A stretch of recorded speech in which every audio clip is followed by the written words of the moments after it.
Hey, friends, welcome to another episode of Not Your Mama's podcast. The title of this episode is Spiritual Based Insight for Our Daily Lives.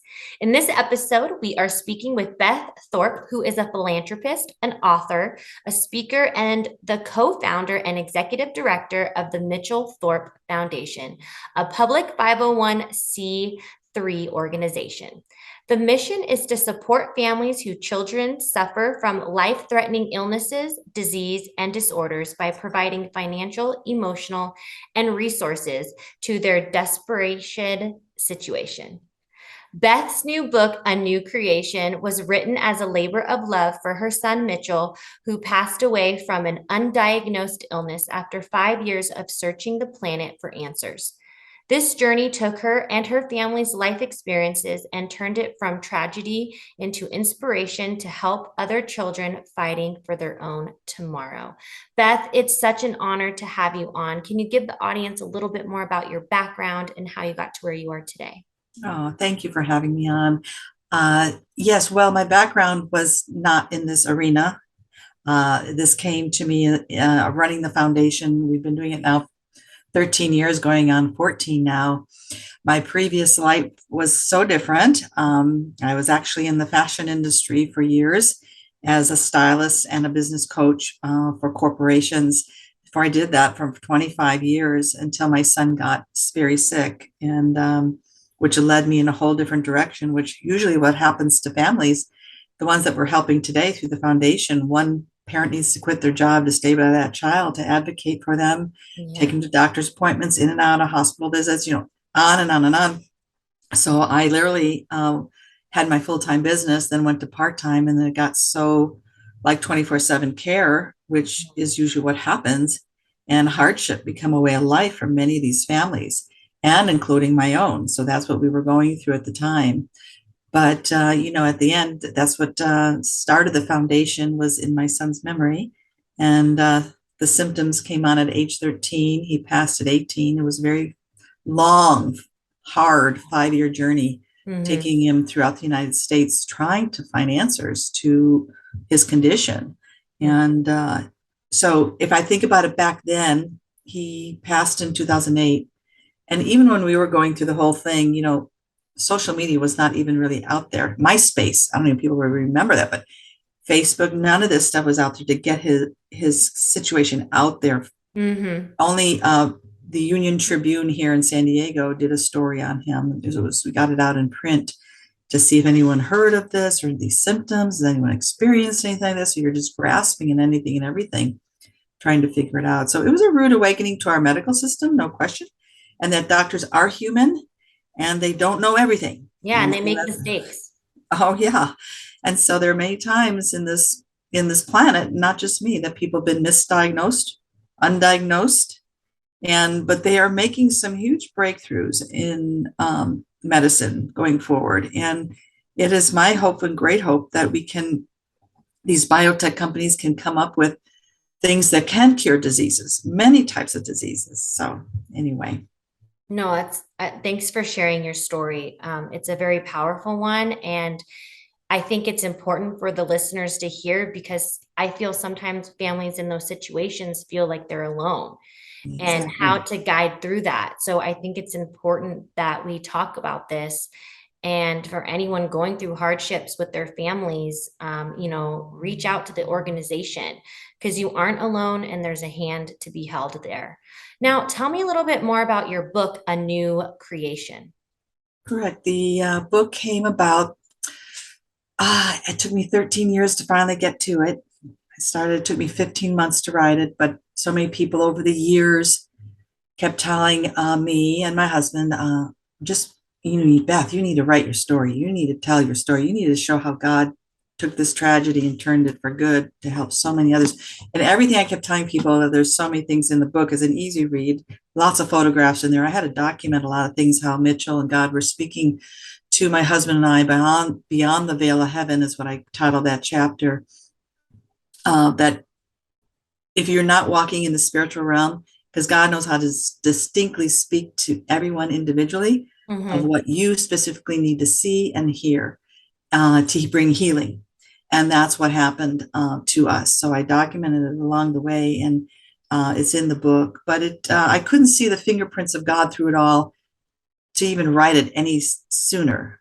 Yeah. My sister, who 3 years in when the foundation started, she says, "Oh my gosh, your family and Mitchell's brought so many people closer to Christ. I have never seen this before in my life." I mean, there were literally 1,500 plus people at his service, his funeral service, that in droves came out and were standing room only, just wanting to pay their respects and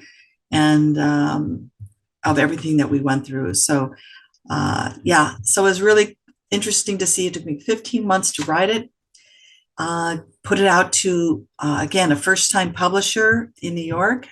This is unheard of, to be accepted on your first book proposal submission. Yeah. That's unheard of. I mean, people are like, I tell people that, I was like, what? I've gotten, 12 rejection letters. It's like, I said, I know it's all God. He wants his story to be told through us. And so it's exciting to see. The book just got released the end of June. It's only been out a month, so it's worldwide. It's published by Morgan James Publishing out of New York, and you can get it wherever books are sold. And so I'm out promoting the book and to help other families who are struggling with their faith, especially if they're going through hard times and hardship or loss or you name it. My husband and I have been through it all, and we kind of came through that whole process of healing and restoration. It was 5 years going through it with my son and 2 years of healing to come out of it. So 7 years.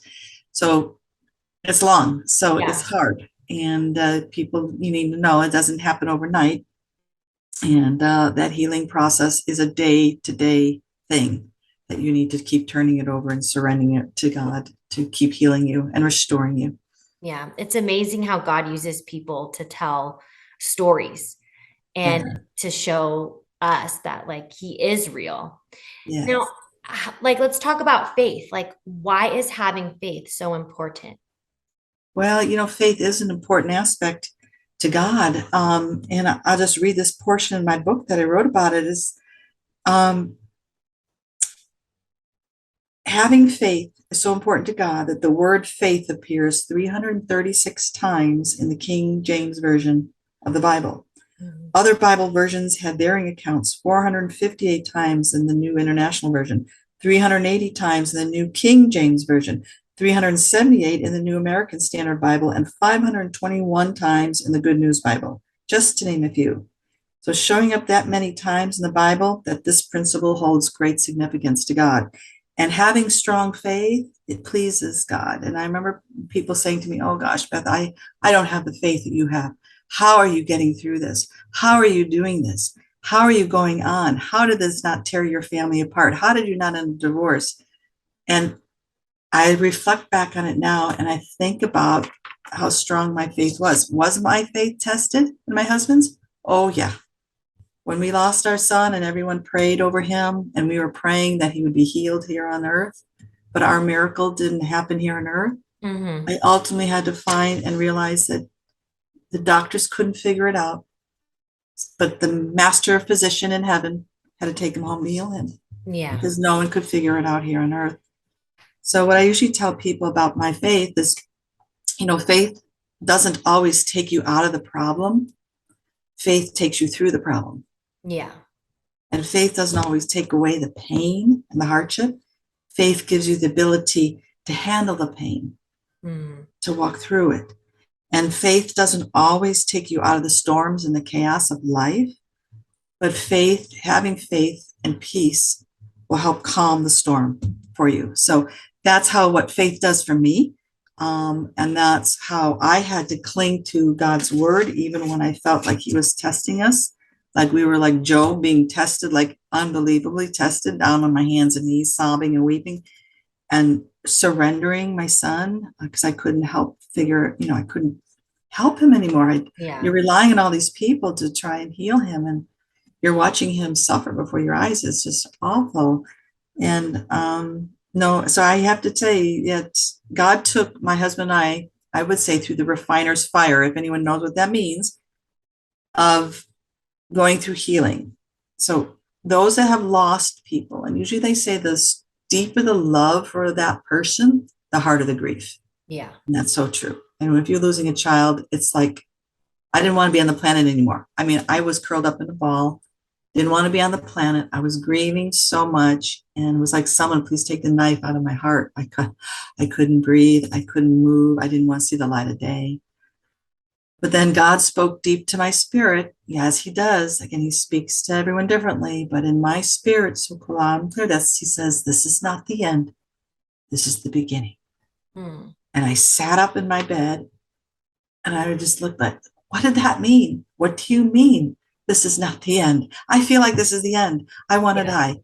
A part of me died with my son. I didn't want to be here on the planet anymore. And so my husband 2 days later came back. He was sitting at the church, and my husband is a ex-pro ball player, so he coached a lot of kids in the area, baseball, and two boys he heard about it as he was sitting in church from other people. One of them had Hodgkin's lymphoma, the other one had non-Hodgkin's. But again, both middle-class families trying to make ends meet, both families struggling. And, everyone wants to help and donate, help Hmm. this one and we'll help this one. And then my husband's like, that spoke to me. We need to form a bridge and help more families going through what we went through. So start a foundation. That just kind of came so profound in his spirit. So he came home to tell me that. And I was like, and he was explaining it to me, and he says, I think God spoke to me, we should start a foundation. And I said, you want to do what? That's how I said, you what? Because I'm still grieving. And then I had to stop for a minute and realize what God said. Maybe that's what he meant. This is not the end, this is the beginning. Yeah. And little did we know, God was just wrapping his loving arms around us, as he does, and carrying us along the way, one step at a time. He's going to show you the way. I'm going to show you the way out of this. I'm going to help you out of this. And here we are 13 years later. We've given back over 2.8 million back into the community, Amazing. helping families and children, fighting for their thousands of family cases. And then we can go in and pray for families, give our testimony, lay hands on the sick of the children and the families in the hospital. So it's just unbelievable Yeah. what has came of it. And I guess we were chosen. I guess we were obedient to God's, listening to him. Not everyone would do this. This is not like, so we gave up everything. And I have to tell, family in your audience that healing takes time. And for my husband and I, we did grief share a couple times, but then we knew personally we had to seek one-on-one counseling for our marriage and Yeah. for us, because we were both so hurt by it. I can Doctors, we had imagine. to go through this whole thing of forgiveness. So we went with our spiritual counselor who had to break things off of us. And it starts with forgiveness. And it started there, and how to forgive doctors that couldn't find any answers, forgive family members that said things that they shouldn't have said, forgiving people who did things that they shouldn't have done.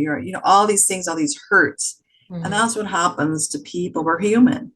And that's where people lose their faith, Yeah. because they lose the trust, and their faith, because they've been hurt. And then they get angry at God, Yeah. God, why? And yes, there's times I got angry at God too. God, why aren't you answering? Where are you? Hmm. People, you were praying for his healing. Where are you? And even if that season of time seemed dark, and it seemed like he wasn't listening, but ultimately he was walking with us at the end of the day. When I think about it, reflect on it now, and learning to just surrender. That was a big hard part, because as mama bears, the enemy messed with the wrong mama and papa bear, is what I tell people in my book. Yeah. And when we came out of that healing session, so transformed, the next day I looked at my husband. I said, I don't want to do anything else on this earth unless it has eternal significance. Yeah. So everything I did prior in my life, it changed. And we started to form the foundation, and we never looked back. And just went on forward and bringing people closer to Christ through our testimony and through our walk, and helping other young families do the same. Yeah. Hey, friends, I hope you are enjoying this week's episode of Not Your Mama's Podcast. This podcast would not be possible if it wasn't for the support of you, my wonderful community. To support Your Mama's Podcast, please click the support link right down below, and you can donate just as little as 99 cents. Also, follow me in the Shop Like to Know It app, where you can follow me with all my exclusive content, all the way from baby products I love, fashion and style, and everything in between. Now, let's get back to the episode. So how can you have trust when miracles don't happen? What can you give to the audience to hold on to that? Yeah, that's a good question. And it affected us too. When you feel like other people got their miracle, but I didn't, right? I had to again cling to the word and go to the Bible and read and listen and read daily, day in and day out. What are you trying to tell me here, God? What are we to learn from this? What is going on? Why are you answering your prayers? You ask, those are human things, right? Human nature. Yeah. You just want to do that. And your trust is shaken. But the only way to build trust back, because ultimately at the end of the day, God doesn't want to take your children away. We just live in a fallen world. And whatever happened to my son, I may never know, because he was undiagnosed to his death. Even on the death certificate said undetermined. So the mystery is still a mystery. Yeah. And I have to leave it at that. And God's ways are not our ways. It's written that way in the word. And I have to lean on that. I prayed for this child, Lord. I had him for 18 years and I had to give him back to you, Lord. And I was fortunate to have him for as long as I did. I don't understand, but I'm following you and trusting you to move forward. And it takes such, again, back to faith, go back to his word, and cling to that. Was it hard? Yeah. Yeah. It's hard. Every day we wake up, it's hard. Yeah. We think of them all the time. And when you lose your loved ones, you carry them with you now, but we don't grieve the way in a different way, because we know where he is now. And we know God had to take him home to heal him, because no one could figure it out here. And I know that now, and I know he's at peace, and I know I will see him again. So that is the beautiful thing about that. And so that's why I want to let people know that heaven is real. God is real. God is there, even when you feel like he's not. But he can take your pain. And in our case, it was a tragedy in our pain, and turn it into something good to help others. And whether you come out of the pain of just doing something to brighten another person's day, to help someone else, do something of service that will bring someone else some hope, then you'll start to feel hope. Does that make sense? Yeah. Yeah. I noticed that when I give, I feel so good inside and not expecting anything back in return. So I could only imagine you being there and giving your prayers and your support in your hand, how that could, fill your heart up with joy. So how can you have with the strength part? So the power of one life with strength, because you're gonna have to be really strong to go through, what you went through. What can you give about that? Oh, absolutely. And I think about that all the time. People that walked in my shoes would probably go screaming into the night. They would not want to do, it was a tough walk, no question. I am a strong woman of faith, and I am I persevere through so much, and along with my husband. Joshua 1:9, I will bring that up to your audience, because that was our Bible verse that brought us strength and courage, and it is on Mitchell's gravestone. He was the strongest young man we've ever met, and he made others stronger for it. And Joshua 9 is, if people don't know it, is when God was commanding Joshua before battle, and it was for protection. And God says, have I not commanded you to be strong and courageous? Do not be afraid. Do not be discouraged, for the Lord your God will be with you wherever you go. That was our Bible verse. it kept us going. And it came to me when I was in the walk with my son when he was still alive, Mm-hmm. sitting in church one day, and my pastor, how sometimes you sit in churches and people say the message like meant specifically for me to hear. There's Mm-hmm. always, God does that. That's how he speaks to us all differently in the same way. And I knew that was specifically designed for me to hear that day because I was discouraged. I had no strength. And God was telling me, and I came home and shared it with my son Mitchell, fighting this every day and day out, that Mm-hmm. you are a warrior son, and I want you, and we're going to cling to this Bible verse, Joshua 1:9. And till this day, on all our t-shirts, because we do the 5K run walk, we call it the Warrior Spirit 5K run walk every year. We're going on our 14th annual. We always have Joshua 1:9 inscribed somewhere on a t-shirt or a hat or somewhere on the sleeve, Mm-hmm. just to have people reminded. And I'll tell people about this Bible verse. And I'll tell them, life will throw you curveballs. That's for sure.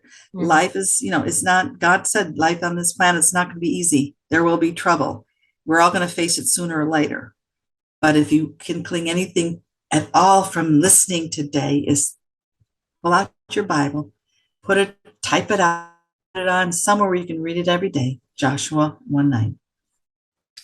That is a great reminder. I should put that on there on my mirror. I like to write like a little note for myself on the mirror, like to remind me to have fun or, Right. whatever it is that I'm feeling.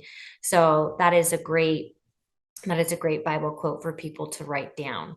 You have such an amazing story, and I really appreciate you sharing today. It's such an honor to have you on. And I have 4 questions that I ask all my first time guests. And my first question to you is, who and what inspires you? Mm. Well, I'd have to say who and what. It's God, as my Father, Son, and Holy Spirit inspires me every day because that's where Mhm. I go to. That's my go-to every morning. Um, to meditate on His Word, to read His Word. He inspires me.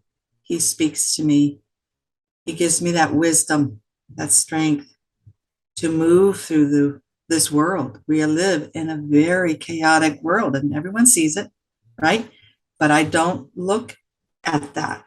I look eternally, and ultimately, God's got it all. He sees what's going on in the world. Is He happy about it? No.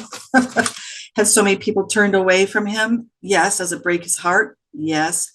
Um, but for me, that's where I get my strength. That's where I get my resilience. That's where I get how I can be the light to others now going forward. Does that make sense? So Totally. I would have to say he foremost, and obviously my son Mitchell and my husband and my other son. But that strength, there's no other way to explain it. Where everyone needs to go to get it is the only source of that I know that has pulled my whole family out of the deepest pits Hmm. to do what we do today. Yeah, no, that's a beautiful answer. And my second question is, what is something you wished you knew when you were younger? Hmm. How young? How young? Whatever the first thing that pops in your head is usually the right answer is fine. Okay. Well, usually I always say when I gave birth to my Mitchell, my firstborn, if someone would just give me an instruction manual how to raise. Yeah. I'm home in the hospital. I remember that young mother. Okay, so where's the instruction manual? What do we do? You know, for me, that would have been someone give me an instruction manual. So, again, we get some books back then, but I was raising children before the internet. So, yeah, we relied on books and our pediatricians and for answers. But And this, mom intuition. yeah, mama intuition. Yeah. Yeah, good answer. Okay, so my third question is, what's the essential part of your daily routine? Oh, yeah, I think I just said it. My daily routine is I wake up, first thing like many, I pour my coffee. I love Yeah. my coffee.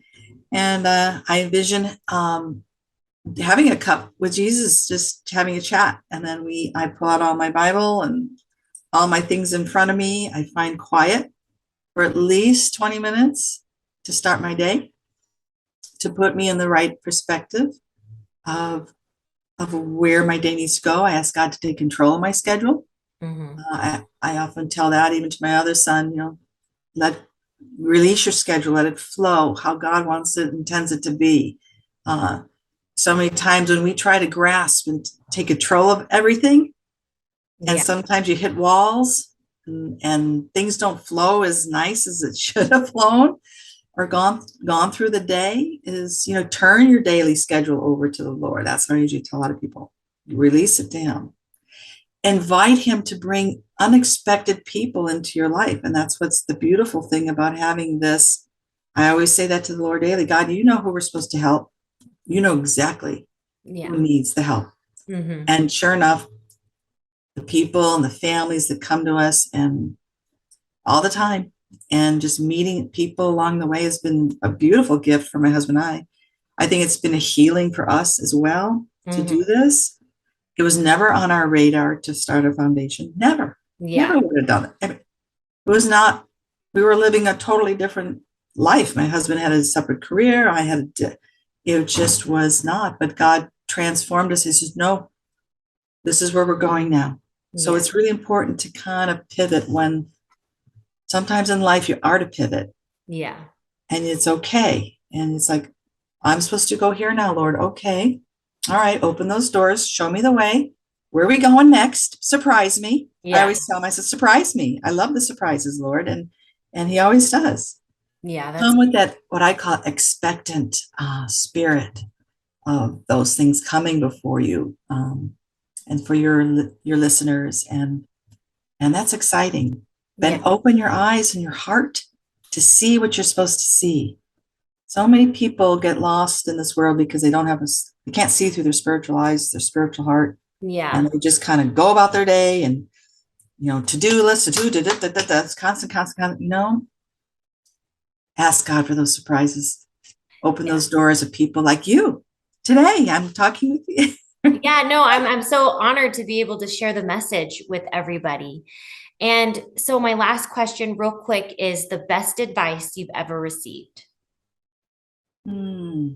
Ah, I have to say it was from my mother. It just came to my brain.